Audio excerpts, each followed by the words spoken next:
vacation. Now you're here next to me, 24/7 days of sweet. In Arizona, take me home tonight. I need you in my arms to wake up and feel alive. But I just can't get enough. I just can't get enough. No, I just can't get enough of you. Sweet Arizona, take me home tonight. I need you in my arms to wake up and feel alive. Sweet Arizona, yeah, I just can't get enough. I just can't get enough. No, I just can't get enough of you. Sweet Arizona. Sweet Arizona. Sweet Arizona. Sweet Arizona. Sweet Arizona.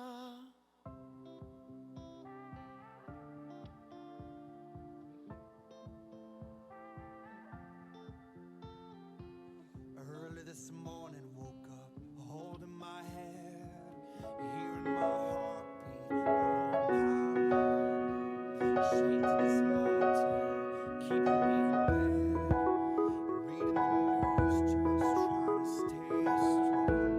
I need to just get up and take a deep breath and keep it together, 'cause it's so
Welcome everyone to the Generative Adversarial Network session. The first long talk we have today is on self-attention generative adversarial networks. It's given by Augustus Odena.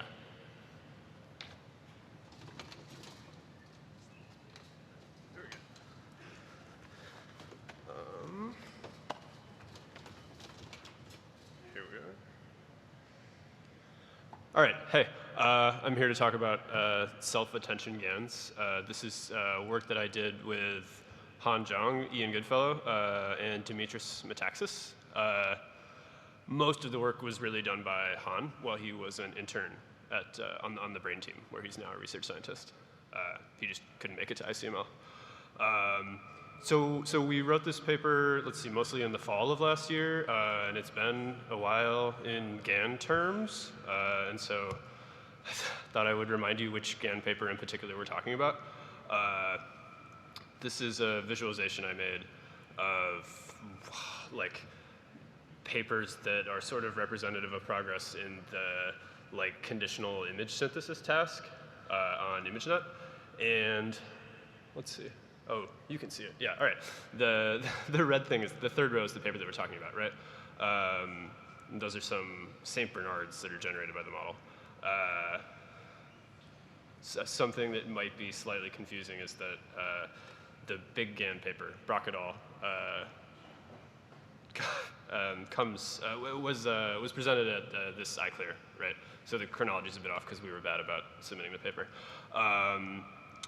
The big GAN paper has a lot of other cool stuff. I think it's probably like fair to say, in really coarse terms, it's sort of self-attention GAN with large batches.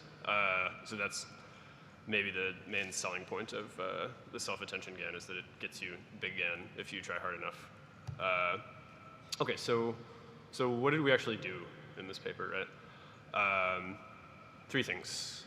They're ordered from like most interesting maybe to least interesting, although it's worth pointing out that if your goal is to like accomplish a specific task, then maybe you don't get to also insist that the way that you accomplish it turns out to be like really intellectually satisfying. But the first thing we have a pretty good motivation for, and is reasonably intellectually satisfying, right? So we add what are called self-attention blocks to the generator and the discriminator in the GAN. We do this technique called spectral normalization to the generator of the GAN, and this is sort of the least profound thing, we use a much smaller learning rate for the generator than we do for the discriminator. And when you sort of stitch these three things together, it works reasonably well, and this is like a nice recipe for getting this, like, for getting GANs to perform okay at the class conditional image synthesis task on ImageNet, right? So let's, oh yeah, okay, a preview of the results before we talk about like what those techniques are. And let's see.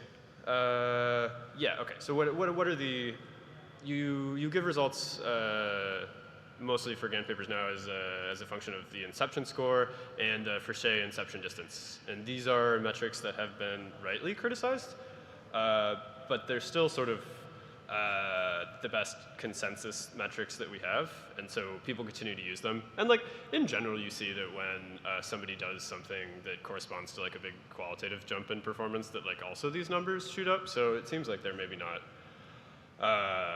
totally worth disregarding, but they're worth taking with some skepticism, right? So like in general, you compute them by taking your pre-trained inception classifier, which was pre-trained on ImageNet, and then you feed your generated images through, and then you compute some statistics on the output of this. The FID, which is the one that you should probably pay more attention to, is computed by first feeding in the real images and then feeding in the fake images, and then taking this sort of like optimal transport distance between the activations in the second to last layer of your inception network, right? So like the activations that are like generally thought to be semantically meaningful, like we use them for like other image processing tasks, right? Okay, so let's talk about why not just use convolutions? Why add self-attention, right?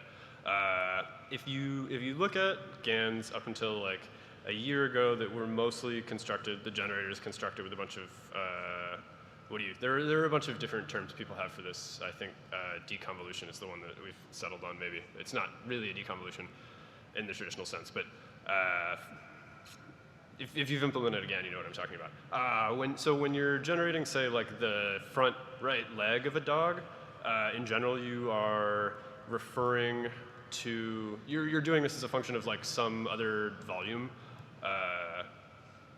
It's got a height, a width, and a depth, and it's your output that you're computing is a function of like spatially local things. Those inputs are called the receptive field, right?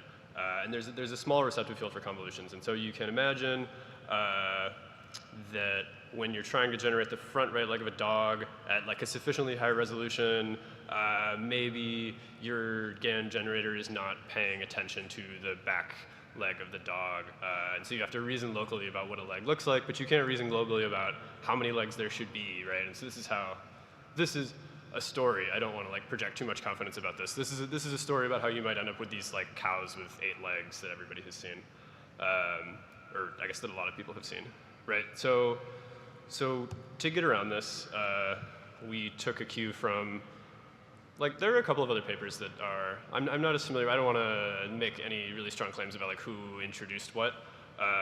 There's a paper called Attention is All You Need.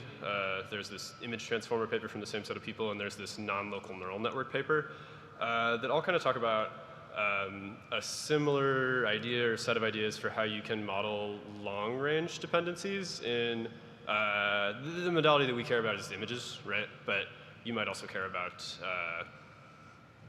sequences. But for images, you care about non-local dependencies of the thing that you're outputting, right? So like if I'm processing a pixel in the lower right-hand corner of the image, maybe the thing that is actually relevant for me to be looking at is somewhere in the upper left-hand corner of the image, and I should write down like a specification for my neural network that like actually allows me to take that information into account.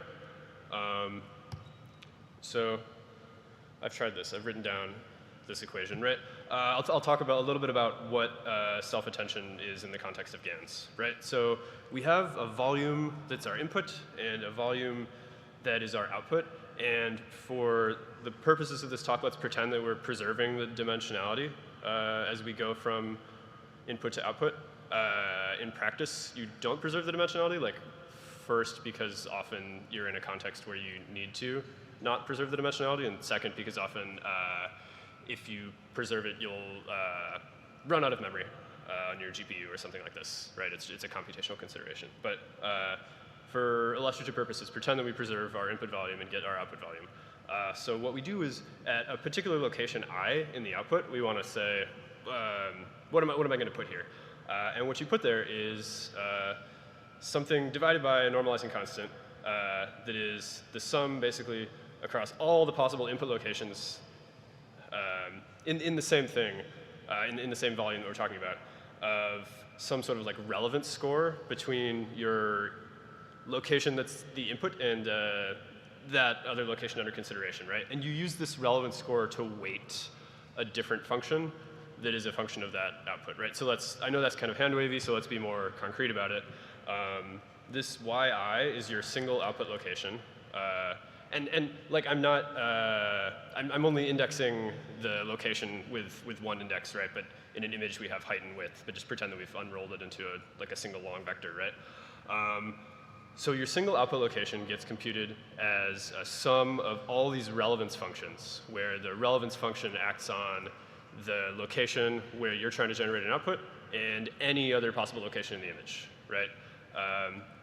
I'll talk more about what this relevance function actually is, but you use it to weight this learned function of a location, right?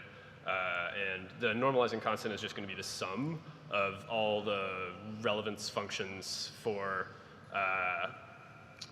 restricted to your particular input location that you care about, right? And like there are a bunch of different concrete realizations of this idea that you could come up with, but the thing that we do in this paper, I believe, and the thing that I think most people do, is you take your input location, right? and you compute some representation of it using a neural network. And that's what we call theta here, right? So we've got theta of x sub I. And then you take the, you might also have heard it called the query location, right? So then you take your other input location that you're considering. So this is something that you do to all the possible locations, and you say, I'm going to compute a representation of this phi of x sub j, right? And now you go and you, oh, I've missed a right parentheses on my phi of x sub j. You take theta of x sub I, phi of x sub j, you take the inner product, and then you exponentiate it. And if you do this, and you remember what we said the normalizing constant was, it turns out that you just get like a softmax over all the locations. So you can interpret the output of that as like, the output of part of this little module as being what we call an attention map, which is just a vector with the same number of elements as there are pixels in your image, or if you're talking about some sort of like intermediate state of the neural network, like feature locations, neurons, you can call them. And it sums to 1, right? And then you use that to weight this g of x of j, which is just going to be an embedding lookup, right? And so like that's sort of what's going on. And now we can talk about what the like qualitative result of deciding to do that in a GAN is. And so what I've done here, well, I mean, really Han has done it. I'm giving the talk. What we've done here is present this. There are going to be 3 of these. In this bird example, there are 3 what we call query points. There's a red one, a green one, and a blue one. And to the right, to my right, the 3 dark things are visualizations of what the attention map looked like when in the generator, at the layer where we added the self-attention module of the attention map, right? So like the white stuff is what the GAN generator paid attention to, very coarsely speaking, to make the part of the bird that we have highlighted, right? So the red spot on the body, it pays attention to the body.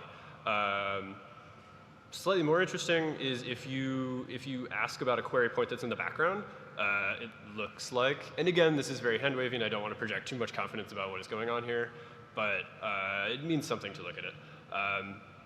If you look at this background, the stuff that was attended to generate this green dot, which I hope people can see in the audience, but it's to the side of the bird. Attends to other parts of the background that are of a similar texture, so are also like leafy and green, right? And then the final thing you see is the tail.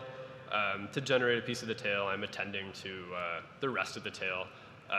And you could imagine at least how learning to reason about like enforcing structural coherence, or like I'm not sure about the right vocabulary to use, like geometric coherence could emerge from having a model that is set up like this. So here's another one. Here's a person. It looks kind of goofy because GANs are bad at doing people.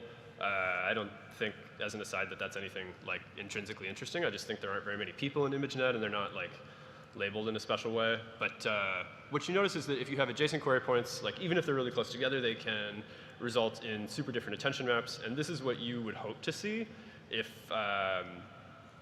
the adjacent locations correspond to like semantically different things, right? So here the red query point is next to this person, and it attends to the background. It doesn't attend to the person. The green query point's on their torso, and it seems to be attending to their torso. And you've got a blue query point that's like, again, I want to be very clear about like how speculative this is and how hand-wavy it is to talk about, but like seems to be attending to the bottom of the chin, right? The final one we have is, so as I alluded to earlier, a dog. There's a red thing attending to the dog torso. There's a green thing, which is again attending to the background, which I think is like actually kind of interesting because there's no like a priori distinction between foreground and background that is presented to like the model training procedure, right? So that is something that shakes out from the way that you train it, and that's I think that's fun. And then this blue part over here is we're generating a leg, and you can see the model learning to attend to the other leg in the front, and sort of making sure that the leg is going up all the way from the dog torso to the ground, things like that. Let's see. All right, so let me talk really quickly about the two other tricks, which are substantially less interesting. In the paper that introduced the spectral normalization trick, which, by the way, is just essentially dividing your weight matrix by the largest singular value of that matrix, they only add it to the discriminator. In this paper, we also add it to the generator, and it seems like a silly thing, but it makes a big difference. Here is like a look at two plots from training of the baseline where you only add it to the discriminator and this other version where you add it to the generator. We've messed up the y-axis a little bit, but if you look closely, you can see that the non-baseline portion gets a much better Furché and Septon distance score, right? Similarly, well, not precisely similarly, but the third trick that we do is, in general, when you train these modern GANs, they have like heavy regularization on the discriminator. And you tend to train the discriminator for a lot more steps than you train the generator for. This is somewhat wasteful. It throws out useful computations.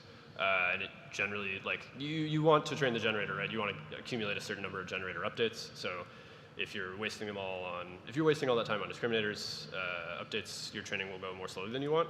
And it turns out if you just use a lower learning rate for the generator, this sort of fixes everything. The baseline here is the result on the other one. So when you combine these three tricks together, you get the results that we reported in the paper. This particular thing that we've decided to bold is an illustration that it helps more to add the attention module to higher level, or what do you want to call them? Deeper parts of the GAN generator, right? And this makes sense because computing just like a softmax over all the possible pixels. Well, okay, the thing that I was going to say is not maybe a good justification for why it makes sense, but I think it makes sense. This comparison, if you pay attention to the no attention column and the feat 64 column, the no attention column has both the other two tricks but not attention. And that shows that it helps beyond just having those tricks, that attention helps. And finally, this shows that you can get good results from adding attention and not just adding more parameters. I will skip this slide because it's not super illustrative, and it's time for questions, I think.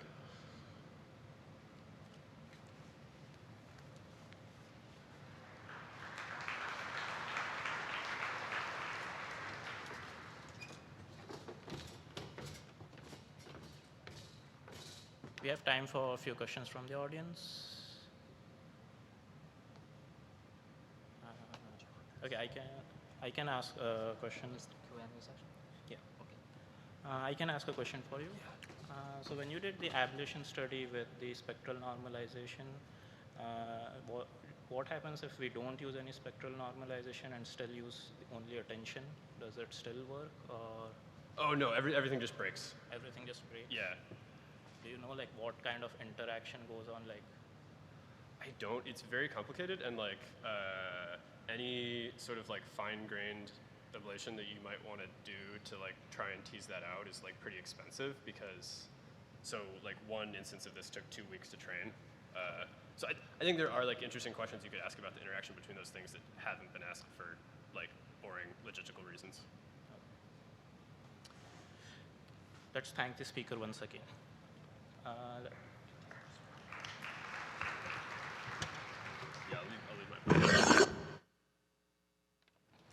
Let's now move to the short talks.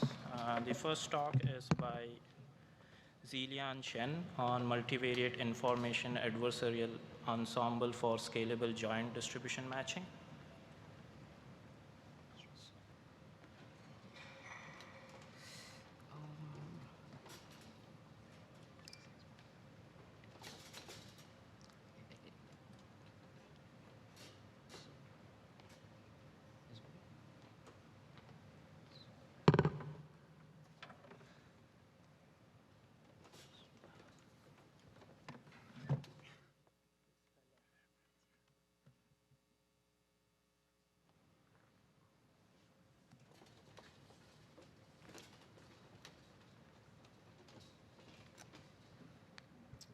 Hey, good afternoon, everyone. I'm Zilan Chen from Shenzhen University. I'm going to talk about how to transform data across M domains by matching their domain variables joint distribution. Transforming data across M domain, including M squared order tasks.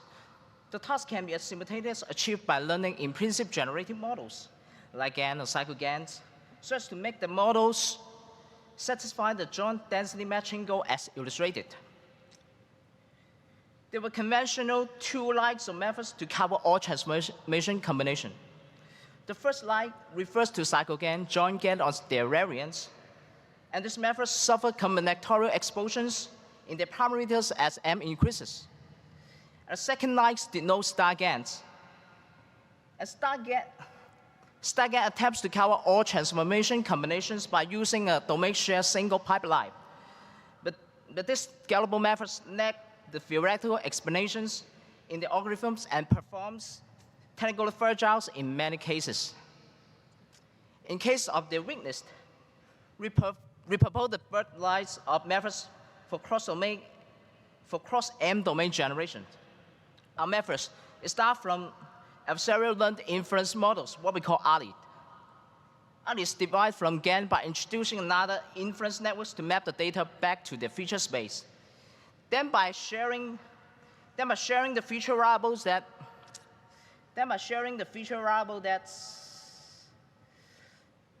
formulates M domain ALI models, we can bridge the M ALI into unified frameworks, what we call ALI ensemble. The parameters of ALI ensembles is linear scalable with M, and the theoretical property of ALIs can be inherited to produce good data generation if their setup points are reached. However, the proposition once only implies marginal matchings.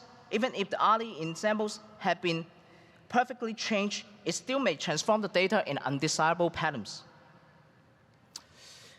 To encourage the ALI ensemble to match the joint distribution, we first observed that in supervised learning cases, minimizing the negative log likelihood estimators can lead to the goal, while in unsupervised learning cases, minimizing the parameterized conditional entropy of each domain data also help to achieve the joint distribution matching.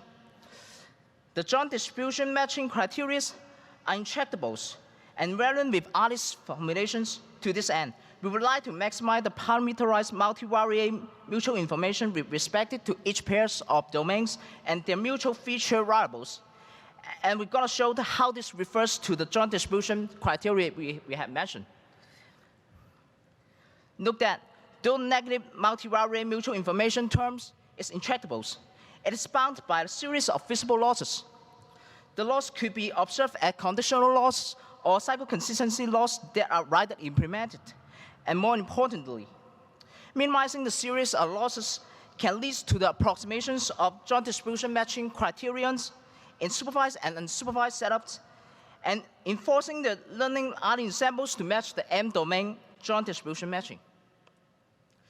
We further present adversarial ensemble learning to improve our methods. Proposition 2 means that the model learned by adversarial ensemble learning implies the sum property of the model learned by M ALIs, thus obeying the same principles of the analysis based on lemma 1. Here is the symbolic experiments where M domains are organized by different isotropic Gaussian mixtures. The evaluations are based on their geometric scores, domain reproduction MSE, and the parameter scales. They show how our methods achieve the balance between performance and scalabilities.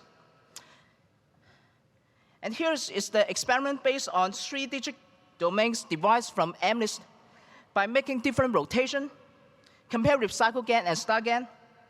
Our method is the only baseline that can produce all transfer patterns. And more empirical studies with visualization and quantitative results in diverse challenging scenarios are shown in the poster sections. We thank for my collaborators, and thank you very much.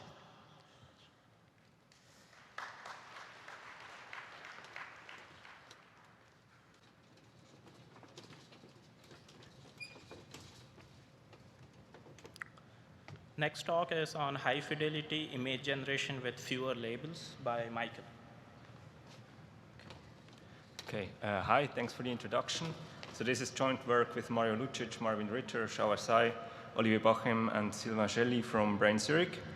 So we've seen in the first presentation over the last couple of years and months, we've seen tremendous progress in natural image generation using GANs. So state-of-the-art models now can generate photorealistic, high-resolution images. However, what maybe not everyone is aware of is that these models are class conditional. So for training, they need for every real image a class label describing the object. And what this essentially does is it reduces the complex high-dimensional generation problem to essentially a per-class generation problem that is much simpler. Now, the need for labels can pose some challenges as we want to push this progress further. So first of all, if we want to go to larger data sets, we need to label a lot of images. Then maybe we want to model complex scenes that cannot be described by single class labels. Furthermore, if we want to use GANs for unsupervised learning, we obviously cannot rely on labels. If you look at unconditional models or unsupervised models that don't use class labels, they became quite a bit better recently, but there's still a big gap in terms of sample quality and diversity of their modeling power. So in this work, we asked ourselves, how can we close the gap between conditional and unsupervised GANs? So let me give you an overview over our method. So first of all, we don't touch the GAN architecture, including the conditioning mechanism. But we simply replace the ground truth labels by synthetic or inferred labels. Now, to infer these labels, we use recent advances in self-supervised and semi-supervised learning. So we consider two types of approaches. So the first one is a pre-training approach, the second one a co-training approach. So in the pre-training, we first learn a semantic representation of the real data using self-supervision by rotation prediction. So we train a feature extractor by showing it different rotated versions of the real data and ask it to predict the rotation. So this was found in previous work to lead to good representations for image classification. Now in the second step, we cluster the real images on this representation, or we perform semi-supervised learning on top of it. And then finally, as already mentioned, we just take this learned classifier to label the real images and then perform normal GAN training. Now, having a pre-training procedure can be tedious in some cases, so that's why we also consider a co-training procedure where we learn a semi-supervised classifier directly on the discriminator representation during GAN training. And finally, in both cases, we also use self-supervision to stabilize the GAN discriminator. Now, we applied different variants of these approaches to Big GAN and trained it on ImageNet. And here you can see an overview over our results. So at the top, you have a couple of baselines and then our clustering approaches. And you can see that our best clustering approach outperforms all the baselines, obtains an FID of 22, which is the current state of the art in unsupervised GANs. And then if you add a few labels like 5 to 20%, you can see that the FID improves quite a bit. With 10 and 20% labels, we can match and even outperform Big GAN in terms of FID. So Big GAN is the vertical line on the plot. And also, if we do a visual inspection, at the top row, you see samples from Big GAN, and at the bottom row, samples from our method with 10% labels, and I think you cannot see any difference in sample quality. And finally, we didn't observe any class leakage or any problems with the latent space, so we get smooth interpolations. And if you want to create your own samples and interpolations, go check out our repo. We have collabs, pre-trained models, and code. And we hope to see many of you tonight at our poster number 13. Thanks.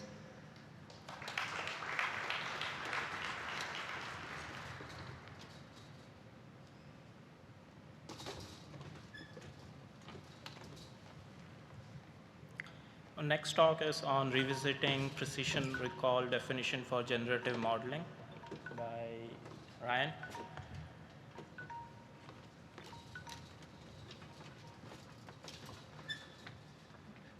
Good afternoon. My name is Ryan Webster. I work at Grake in France with my colleagues Loïc Simon and Julien Rabin. So as everybody knows, there's been these just unbelievable advances in image generation, and so much so that we've reached almost an uncanny valley of you can't tell the difference between real and fake images, even at 2000 by 2000 resolution. So unfortunately, there hasn't been as much work on quantifying this progress. So that's what we do in this work. So right now, there's the FID. That's sort of the commonly accepted evaluation technique. So the FID will give you a distance between two sets of images. And in essence, this gives you a measurement of realism of these images. So I think that there's one major pitfall of the FID, and that is documented in this diagram here. So we have a data distribution P in blue, and we have a generated distribution Q. On the left, we have Q, which is generating samples that are very realistic and within the support of P, but not generating the entire P. And in the second column, we have Q, which is generating all of P, but it's also maybe generating some noise and artifacts outside of P as well. So this really happens in practice.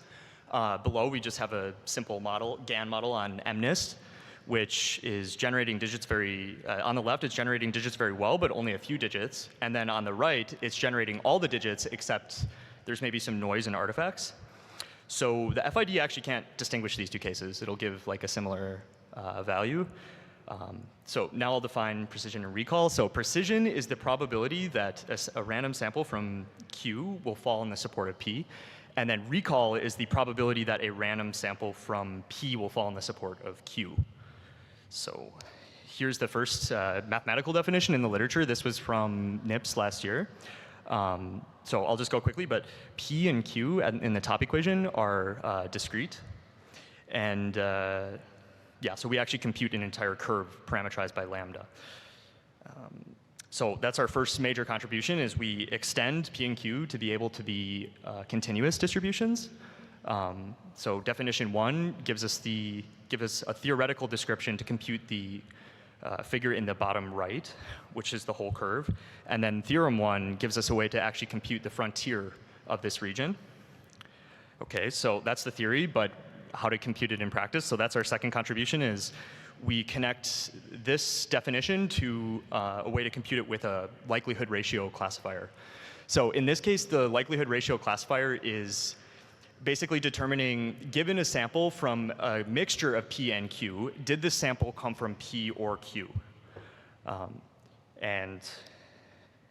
Oops. So there's two different ways that this classifier can fail, which are the probabilities here, alpha lambda and beta lambda. So the first way it can fail is it thinks the sample was from Q is actually from P and vice versa. So you can actually use these false positive rate and false negative rate to compute alpha lambda and beta lambda. This theorem here is just saying that the classifier you compute in practice might overbound the true theoretical curve. So the way we learn the classifier is just with another neural network. We just take two sets of images and learn a classifier to separate them. Okay, so experiments. So this experiment here is on CIFAR 10. It's a really basic experiment. We take P to be 5 classes of CIFAR, and then we take Q to be varying numbers of classes. So this is just showing that it's in check with the theory. It's very close to the theory, both methods. So our method is going to actually do much better on this experiment, where we're controlling a percentage between P and Q. So if you notice in green, we have this 50% overlap, and our method is very close to the actual theoretical curve. And then here's real images where the left two columns are state-of-the-art GANs, and precision recall is sort of elucidating this, the fact that PGG-GAN actually has higher precision than mesh-editor, even though they have similar FIDs and look similar. Thank you for your time, and come check out our poster session if you have questions.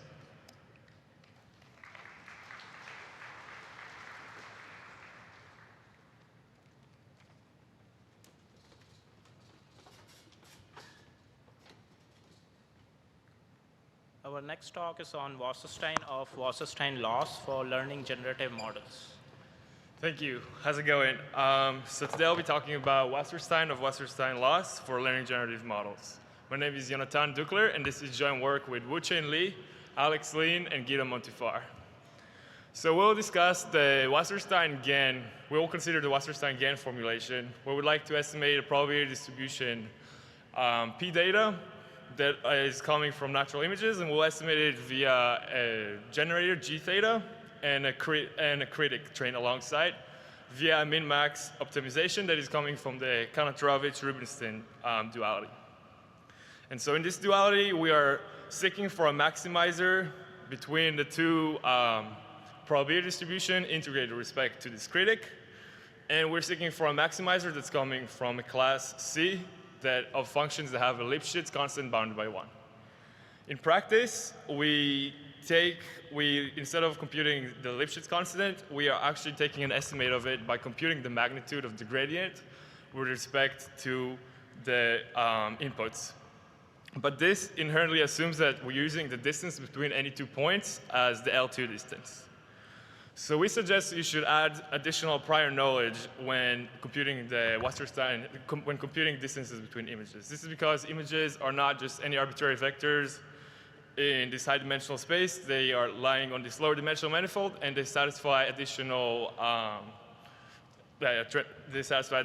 symmetries and transformations. So we suggest to use a Wasserstein metric on images.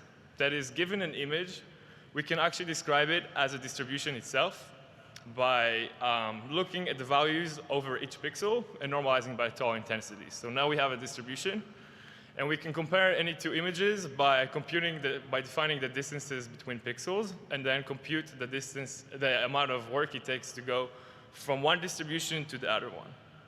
And so with this, we define Wasserstein of Wasserstein-Gahn. We're still computing the proxy of the Wasserstein distance between distributions, but now instead of defining the distance between images as the L2 distance, we define it as the Wasserstein metric on images, which will further depend on the pixel space.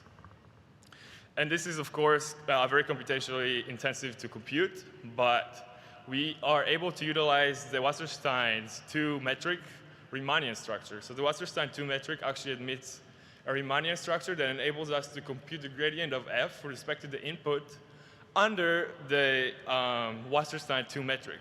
And so now we can use this gradient f with respect to the inputs under the Wasserstein 2 metric to actually compute a Lipschitz estimate of our critic with respect to this Wasserstein 2 metric. And this is we are able to compute this efficiently with about additional 8% when we're doing computation. And this leads to the model being able to understand these natural transformations. So we have that if we take an image and we are incrementally translating it down and pass it through our Wasserstein ground metric trained estimator versus the L2 estimator, we see that for the Wasserstein 2 ground metric estimator, this will change continuously because the distance between pixels will actually depend on their global position. Unlike the L2, that will give all distance between pixels something arbitrary. So here we see that a small translation in the size of the in the image will lead to a big oscillation.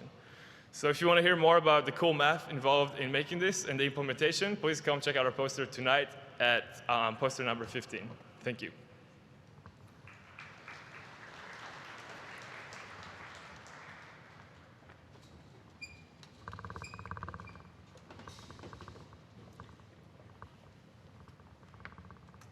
Next, we have a long talk by Thomas Molenhoff on flat metric minimization with applications in generative modeling.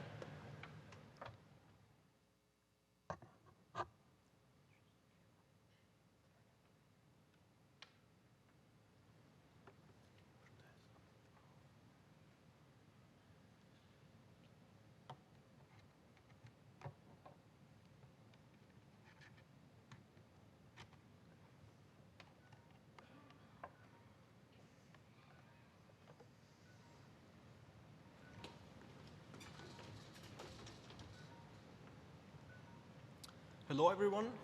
I'm Thomas Möllenhoff from the Technical University of Munich. And yeah, today I will talk about minimizing the flat metric between 2 K-currents. And I will also talk about some applications to generative adversarial networks. Yeah, and this was joint work with my PhD advisor, Daniel Kremers. So the motivation for this work was the general observation that latent concepts in data often induce some kind of orientation.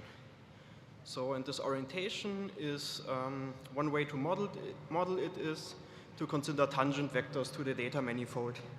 And this is actually quite an old idea. So this work was inspired by some older paper by Sima et al. From 1992, where they already used these tangent vectors to the data manifold to train a classifier that is invariant along these tangent directions to the data manifold.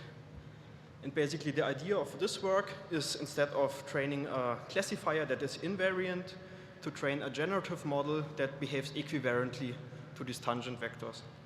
And as an example, on the right you can see the MNIST dataset visualized as dots. These are just the MNIST digits with the attached arrows, which correspond to the tangent space. And yeah, some examples, as shown on the right, would be stroke thickness or shear of an MNIST digit. But it could also be the camera position or lighting and material properties in a three-dimensional scene. Or, yeah, this is my favorite example. So, yeah, the time dimension of our universe somehow has an orientation. So time moves forward. And this induces an orientation when you record data. So if you record video data, this data has the time orientation, and the tangent vectors would be given as the difference between two neighboring frames in this video. And the main contribution of this work is to actually model the concept of oriented data with a formalism called K-currents from the field of geometric measure theory. And yeah, using this viewpoint within the context of GANs, we can also then learn a generative model which behaves equivalently to the specified tangent vectors. So a few words about geometric measure theory. Yeah, this is quite an exciting subject, but so far it's not being used in machine learning. And I think there's a lot of potential there, and therefore I want to invite you to have a look. And yeah, these are the 3 books I used over the last years. And I can especially recommend the first book, Geometric Measure Theory, A Beginner's Guide by Frank Morgan. Yeah, in that book, he describes the subject as a differential geometry that's generalized through measure theory to deal with surfaces that are not necessarily smooth. And I think this is very useful in machine learning because if we deal with real-world data, then we don't necessarily have a smooth manifold structure, but deal with some maybe very irregular and messy objects. And yeah, these generalized surfaces from geometric measure theory, these are these K-currents. And yeah, so these are oriented K-dimensional manifolds in D-dimensional space, but a very generalized setting. And the exciting thing is that these class of currents that we consider, they actually form a linear space. So what this means is that we have a vector space, and the elements from this vector space, they include K-dimensional oriented manifolds as elements. So we can do some kind of linear algebra on oriented manifolds. And I think this is a very powerful and useful concept in general. And yeah, I would be happy to see some more applications of this theory in machine learning in general. Yeah, so here's the application we considered in this work. It's, as I mentioned, a generalization of GANs to these K-currents. And actually, this MNIST data set with these attached tangent spaces at each data point, you can think of it as a one current. So I denoted this as T on the left. It's a one current representing the data. And on the right, we have some kind of low-dimensional current, which represents the oriented latent space. And then our generator that we train, this G theta, it actually, from it one can construct a push-forward operator. That's a linear operator on currents, which yields a transformed latent space. And then the idea is to kind of minimize a distance between this transformed current and this data set. And yeah, this perspective has been used for Wasserstein GANs, but the novelty is that we now have to use some kind of distance between currents. And we propose to use the flat metric. And it turns out that for k equals 0, so if we don't attach any arrows, then this flat metric is actually very closely related to the Wasserstein-Bonn distance. And in fact, one can show that positive zero currents with unit mass are just probability distributions. So this formalism, it very naturally extends the formalism of probability theory and to induce some orientation into the model. Okay, so before I define actually what's a current, first I want to talk about k-dimensional orientation in d-dimensional space. So to define what's a k-dimensional orientation, one needs a concept called Grassmann algebra or the exterior algebra. And one can model these oriented subspaces using simple k-vectors. So a simple k-vector can be written as a wedge product of k regular vectors. And these simple k-vectors describe oriented k-dimensional subspaces together with an area. And there are some equivalence relations between these. So I've shown in blue 3 examples for 2 vectors. And because they all represent the same oriented k-dimensional subspace with the same area, they are the same object. So V1 wedge V2 is the same as minus V1 wedge minus V2 is the same as 1/2 V1 wedge 2 V2. But crucially, V2 wedge V1 is a different object. Even though it represents the same subspace with the same area, the orientation is different. And yeah, so the set of simple k-vectors, it forms a non-convex cone in a vector space, this lambda k RD. And yeah, this vector space, we will not directly use it in implementation, but one can think of it as some kind of affine hull of these simple k-vectors, and yeah, it makes theoretical computations easier. What we actually need in the implementation is that the inner product between 2 simple k-vectors, V and W, it's given by the determinant of a k by k matrix, V transpose W, where the columns of these matrices are given by the regular vectors. And the norm induced by this inner product, it corresponds to the area of this parallelepiped that is shown here in blue and in red. Okay, so now we've defined what's a k-dimensional orientation. We can define orientation of k-dimensional manifolds. So orientation of a manifold is just a continuous simple k-vector map that at each point on the manifold, it assigns a simple k-vector that spans the tangent space at that point. And that simple k-vector has unit norm. And also a differential form, that's a k-covector field. And there's a very natural pairing between differential forms and oriented k-dimensional manifolds, given by integrating the differential form against this manifold with respect to the k-dimensional Hausdorff measure. And one can think of this as some pairing. One can think of oriented manifolds as some kind of continuous linear functional on differential forms. And this is actually how currents are defined. So in general, currents are just continuous linear functionals acting on compactly supported smooth k-forms. So one can define them as a dual space to differential forms. And this space includes oriented manifolds as elements. Yeah, here are some examples. So the unit square with a standard orientation is a manifold with boundary. So it's also a current, but also one can have some kind of discrete current, or discrete zero current would be just a sum of Dirac measures. Okay, now we want to define distances between currents.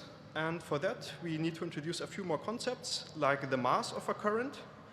Intuitively, the mass of a k current is, if the current is a manifold, it's just the volume, would just be the volume of that manifold. Then there's a linear operator, the boundary operator, which maps a k current to a k-1 current. And Stokes' theorem, it ensures that for currents which are manifolds, that this boundary operator actually corresponds to the geometric meaning of this.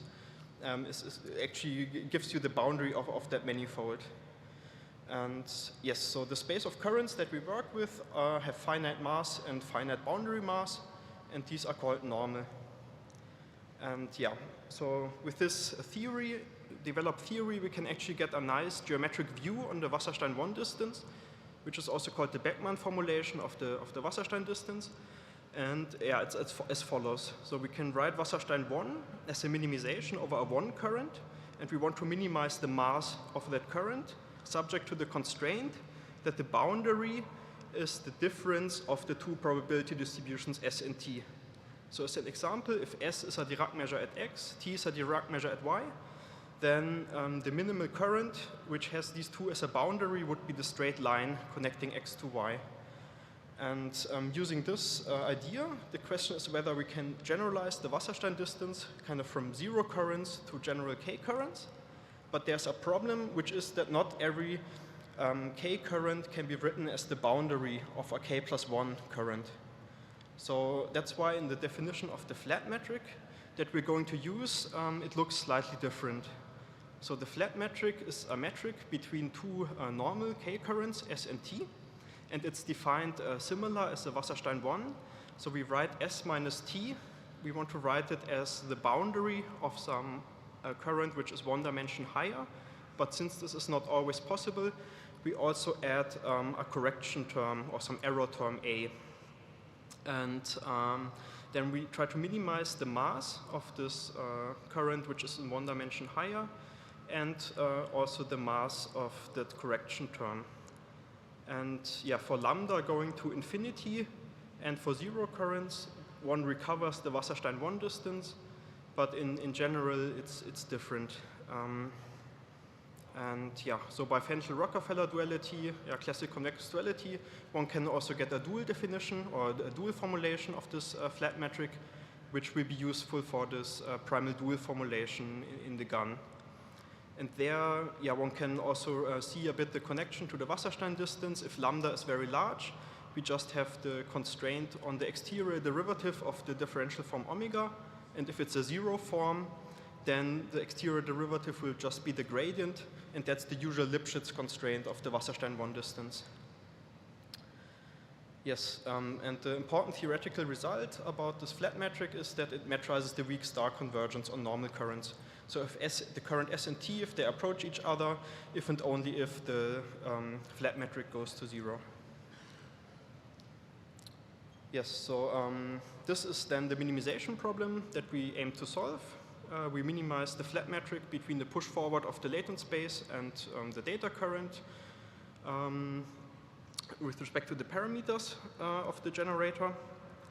And yeah, in our theoretical result, we show that this minimization problem does actually make sense. So we prove that this cost function is Lipschitz continuous, which yields that it's differentiable almost everywhere.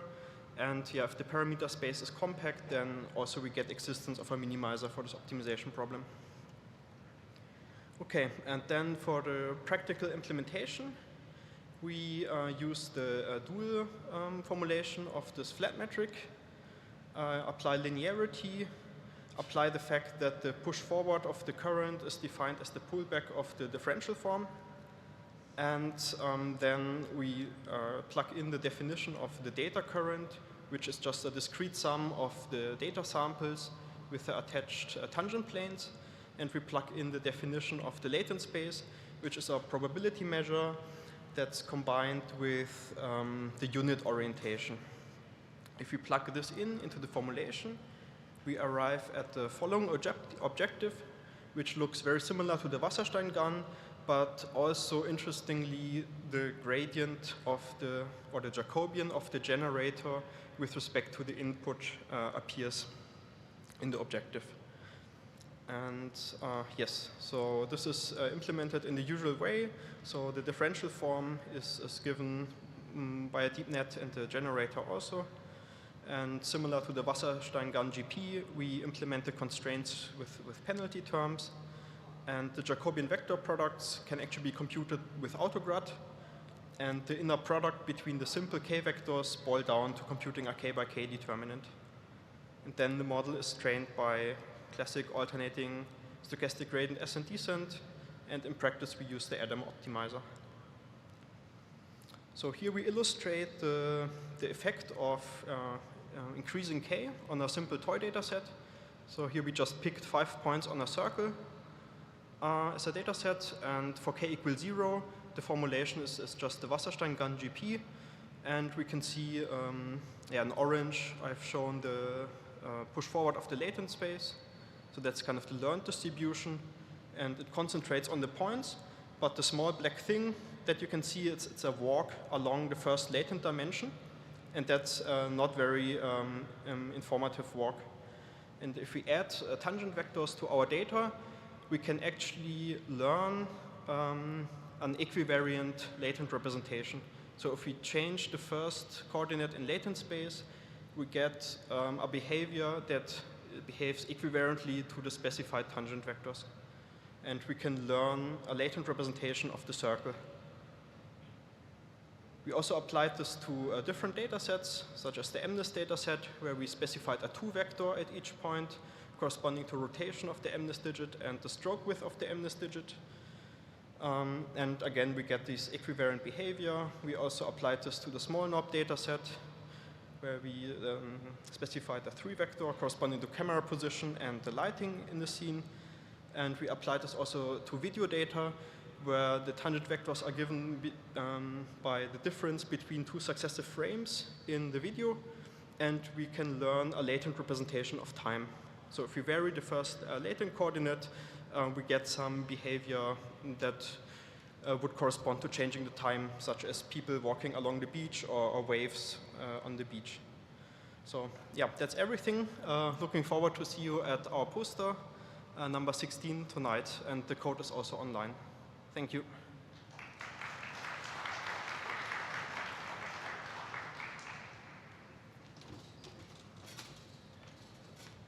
We have time for some questions.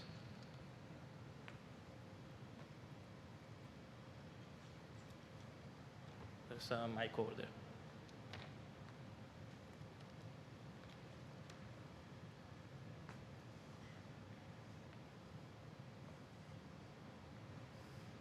Thank you for your presentation. There's one bit that I have missed is how do you get the tangent space supervision for the data? Often it's available.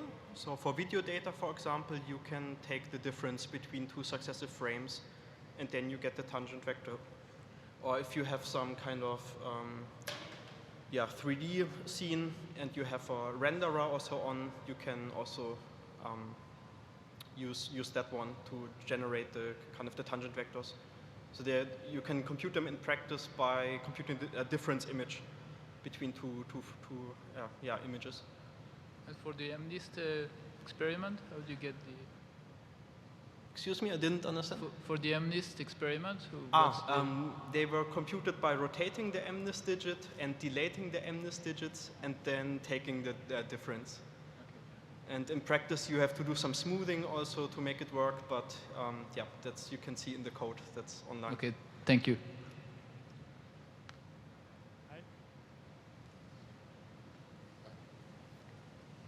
Just a short question, and thanks for the talk. Can you translate these tangent vectors from one data set, one data type to another? At the moment, I cannot do it, but I think it's exciting also to learn these tangent vectors. So there's works from, I had it on the first slide where people actually learned these tangent vectors with the autoencoder to have some kind of classifier that behaves also invariantly to these learned tangent vectors. And it could be an interesting direction to also learn them, and maybe then with some transfer learning, one could also transfer them between data sets. Okay. Hi. So I think first it's a very interesting idea to look beyond just points and have directions also with them. So it feels to me that the application of your method is to better control the latent variables.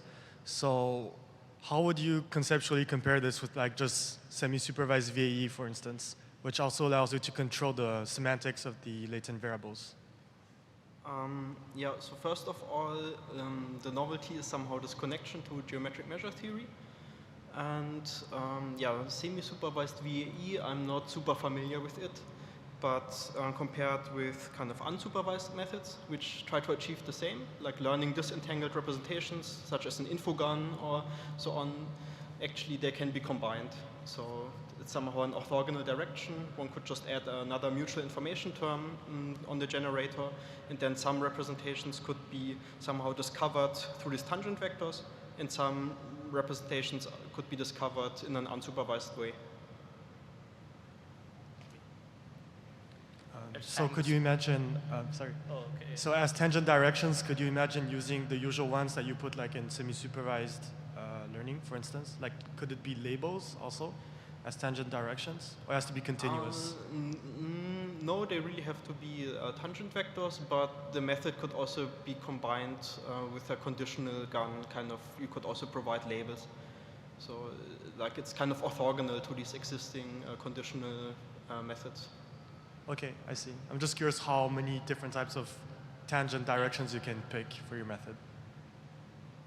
Yeah, thanks. Maybe we can take this offline. Yeah. Yep. Thanks again, the speaker.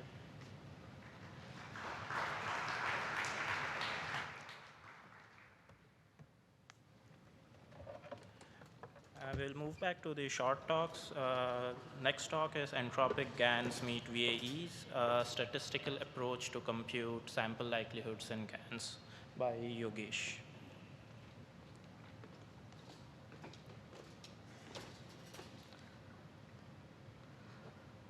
Okay. Hello, everyone. I'm Yogesh. I'm a PhD student at University of Maryland, and today I'll be presenting our work, Entropic GANs meet VAEs. This is a joint work with Hamid, Rama, and Sohail. So recently GANs have been like really successful. Like we have seen big GAN and style GAN. So these are some of the state-of-the-art GAN models, and we see that they are able to generate like photorealistic images. But if we go back, if we look into the classical approach for generative modeling, the classical approach is like fitting an explicit model for the data and estimating the parameters using maximum likelihood. But recently, we have been using GANs because they are like really successful at generating samples. But the problem with GANs is like they lack an explicit density model, and this prohibits them from using in several statistical inference problems. So our contribution is to provide, is to bridge these two schools of thoughts. More concretely, we provide a framework in GANs to, where we provide a data model for GANs, and we do maximum likelihood estimation using this model. So the GANs that we use in our work is entropic GANs. So entropic GANs are nothing but Wasserstein GANs with entropy regularizations. So denoting y as the random variable for real data, x as the noise random variable, and g as the generator function. You can write the primal and dual form for the entropic GANs as follows. So if you just look at the primal form, the first term is nothing but the Wasserstein GAN, the Wasserstein distance, and the second term is the entropy of the joint distribution y and g of x. And in practice, we solve the problem using dual.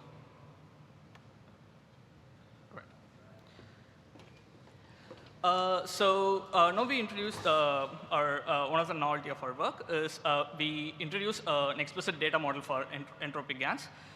So the model that we consider in our work is an exponential density around the generative distribution. Again, y here is the random variable of the real data, g of x is the generative distribution. So the model that we assume for the real data is an exponential density around the generative distribution. So now, why is this a good model? So this is a good model because like in our main theorem, we show that if we use this model and compute maximum likelihood, the average log likelihood is lower bounded by a term which is nothing but the entropic GAN objective. So this result says that entropic GAN objective is nothing but a variation lower bound of the log likelihood under this model. And so here comes the very interesting connection between GANs and VAEs, because this bound is like very similar to the evidence lower bound of variational autoencoders. Hence the title, entropic GANs meet VAEs. Now we have this bound. So how is this bound useful? So first, this bound actually provides a statistical interpretation to the entropic GAN objective function. And second, we can actually use this bound for computing sample likelihoods of like new test samples. In our work, we show that our estimator of the sample likelihoods is a combination of three terms. The first term is the distance of a new test point to the generative manifold. The second term is the likelihood of the latent variable, and the third term is a coupling entropy. So using this, we see that the likelihoods that we compute for new test samples follow expected trends. Our estimator assigns high likelihoods to samples from input distribution and assigns low likelihoods to dissimilar samples. And we also provide some analysis of tightness bounds. So to conclude, we establish a fundamental connection between GANs and VAEs, and we use this for computing sample likelihoods. Please stop by poster number 17 for more details. And the code is also available online. Thank you.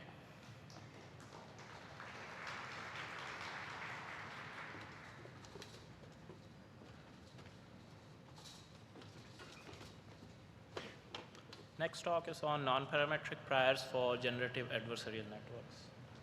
Thank you. Hi everyone, my name is Rajhans, and I'll be presenting on non-parametric priors for generative adversarial network. So this is a simple block diagram of a GAN. It consists of a generator and a discriminator. The generator maps a low-dimensional noise vector to image space, and this low-dimensional noise vector are sampled from a latent space, whereas this discriminator tries to distinguish between real and fake sample. And we also know that interpolation in latent space leads to semantic interpolation in image space.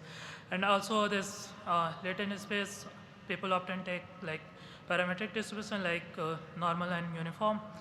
The problem with the parametric distribution is that the prior distribution does not match the interpolated point distribution. As you can see in the figure for normal and uniform, the blue line is the prior distribution and the red line is the distribution of midpoint between two prior points.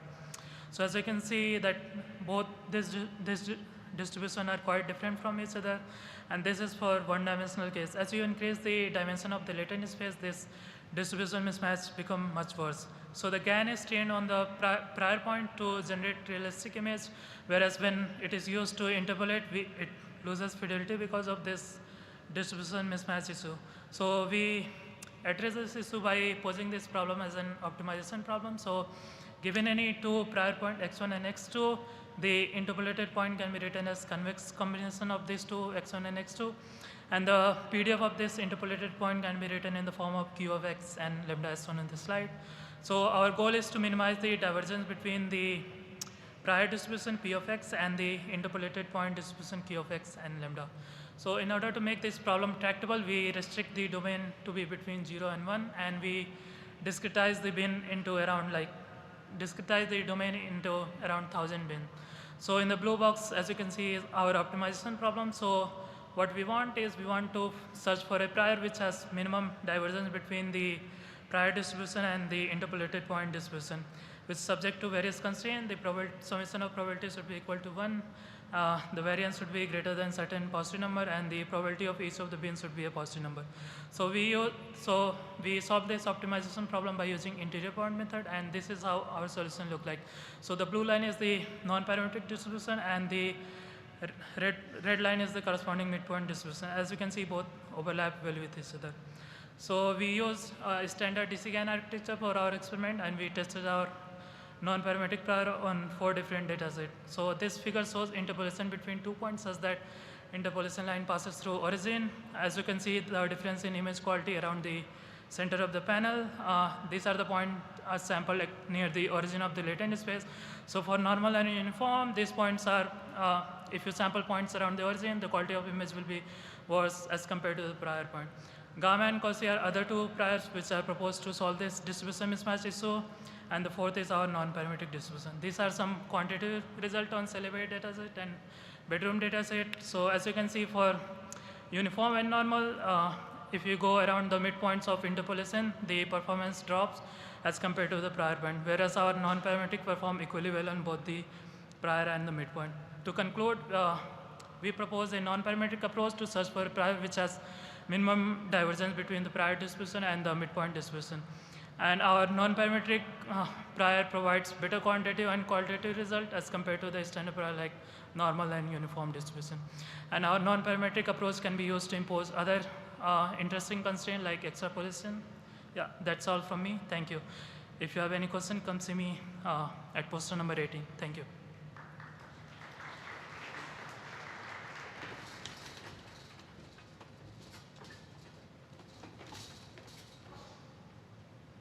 Our next talk is on Lipschitz generative adversarial nets.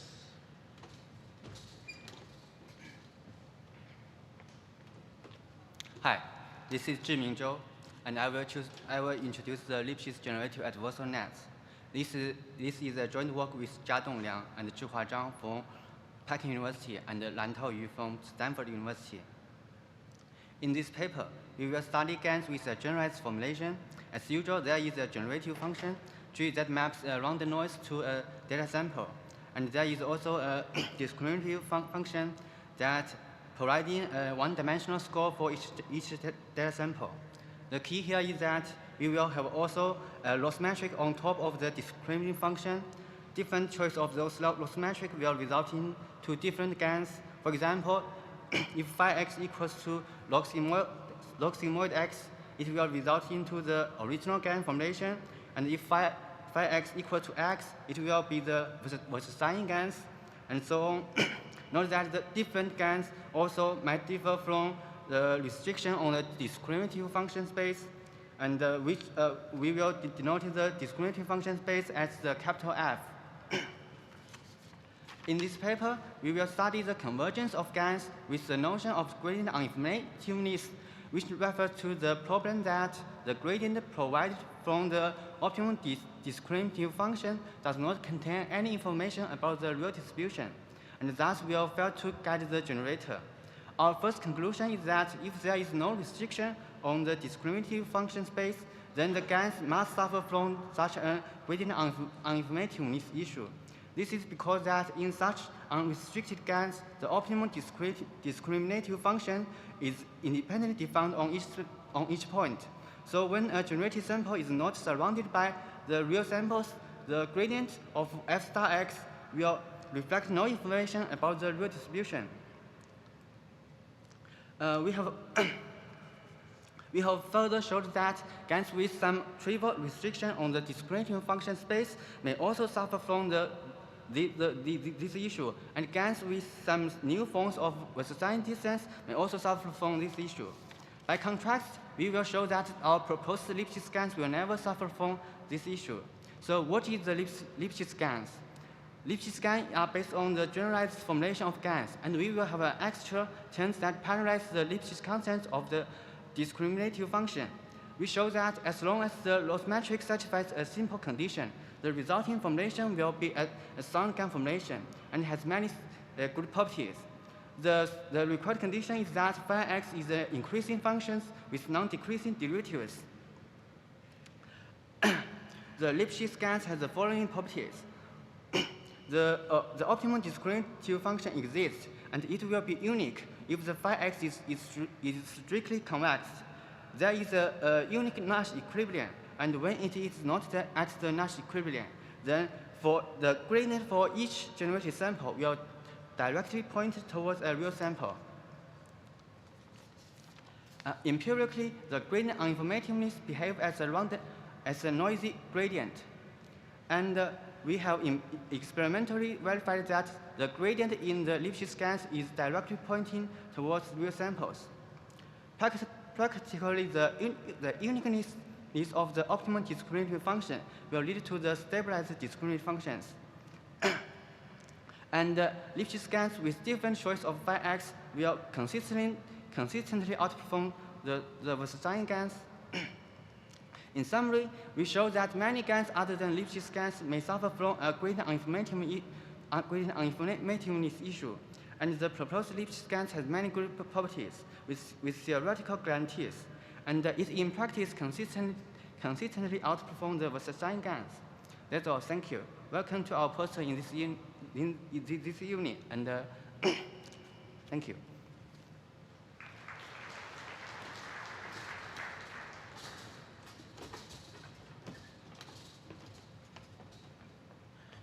Today's final talk is hexagon generative adversarial nets for real-world classification. Good afternoon, everyone. I'm Wei-Wen Huang from Seoul National University, and I'll briefly introduce our paper Hexagon for real-world classification. Due to the time limit, we only considered the main idea of our paper, so please read our poster session for more information. So, suppose you use a machine learning or deep learning model for classification in real world, you may encounter some data problems such as missing data, class imbalance, and missing label problems.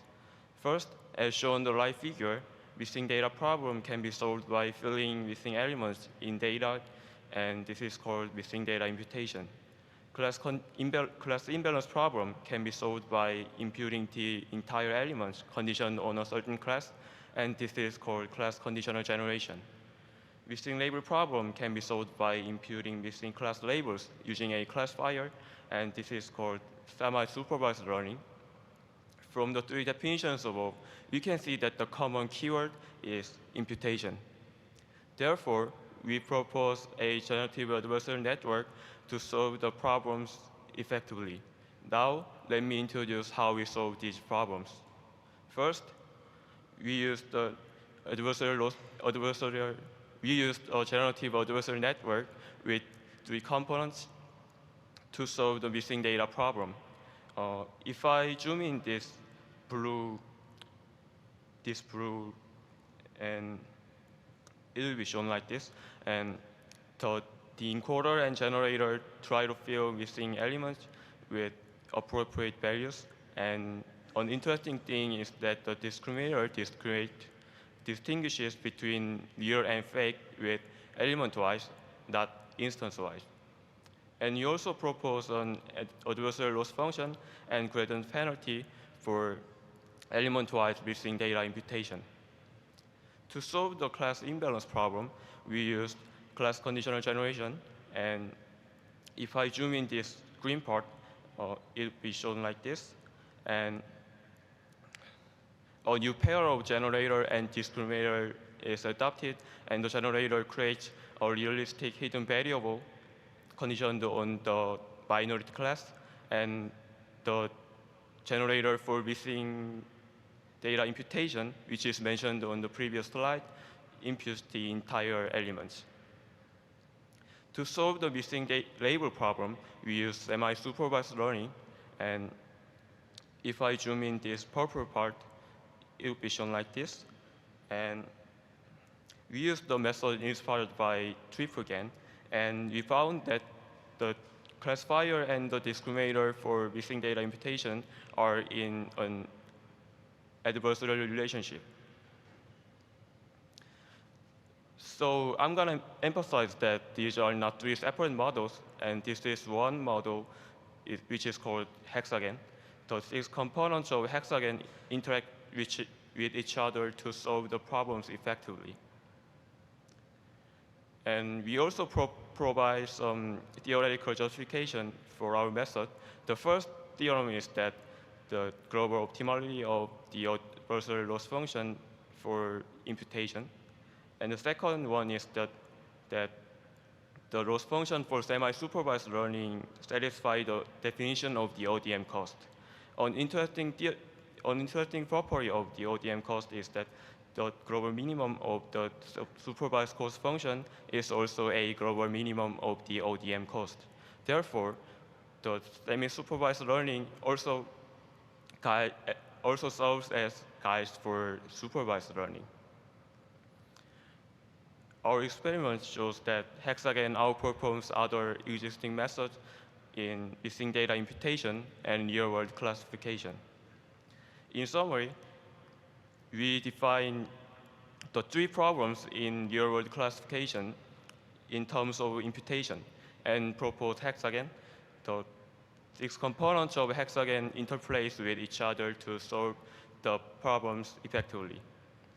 So our poster session is today 6:30 to 9 p.m. at Pacific Ballroom number 20. Thank you. Thank you for attending the generative adversarial network session. The next session starts after a coffee break at 4 p.m. Thank you.